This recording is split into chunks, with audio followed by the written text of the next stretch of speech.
Downey here, post-fight at World Series of Fighting 8 in Hollywood, Florida, here with the new World Series of Fighting lightweight champion, Justin Gaethje. Justin, how does that sound, man?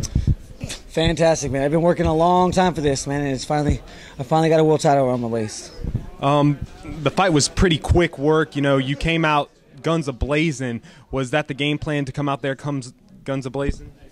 No, I mean, not guns a-blazing. You know, I wasn't. It might look a little sloppy, you know, but that's what we do. That's how I train, and you know, my coaches know me. They know, you know, when I'm being sloppy. I can hear them talking. You know, tuck that chin. I'm always going to keep my head pointing. You know, so if I do get hit, I work out my neck a lot. I think a strong neck equals a strong chin. So I'm going to keep working my neck out and keep getting in there and taking punches and hitting them. Now you threw a flying knee almost immediately. Was that something that was planned a little bit? That was a little planned, and you could tell that's why he punched me hard after it. You could tell it was very planned. That won't happen again. He came out crazy too, throwing some crazy punches right at you. Did you expect him to come out that aggressive like that? I did, man. You know, I looked him in the eye across the cage, and he didn't break eye contact with me. I knew he was down, and I knew he was game. I knew he was going to try to knock my head off. So I was excited for that. I was the closer we got to the fight, you know, I could tell it was going to be a war, and I love that. That's what I come for every time.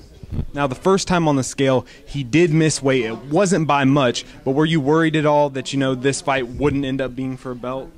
Yeah, that would have been horrible. But you know, I respect the guy. You know, I've cut weight. I've wrestled my whole life. I can, you know, I know what it takes. I know how bad and how much it takes from your mental game, and you know, I just respect him for making the weight and coming out there and putting on a fight. Now, WSOF brass has already talked about that your next fight, your first title defense, could be against Nick Newell. Some thoughts on that matchup?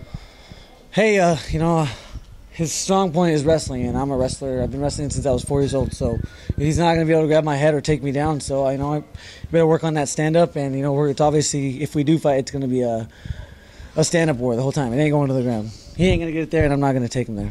Ali said that he was saying some things to him to try and get that title shot, that he felt that he had better striking to you. Does that get at you at all? No. You know, if he's going to keep asking for this fight, he's obviously going to get it, you know. So you better watch what he's asking for, or, you know, be really confident that he's ready for it.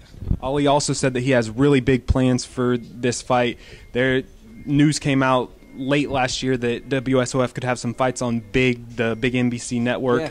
What would that mean to you to fight on network television? Hey, man, I need to get on that stage and, you know, get my name out there, keep doing that. I need to eventually start fighting, you know, the top 10 in the world to prove that that's where I belong. So, you know, hopefully one of them comes in pretty soon so I can get him. How quickly do you want to be back in that cage? As soon as possible. I'm ready now. Want to fight me? Nah, I'm good. You got that belt. Awesome. Thank you. All right. Thank you very much.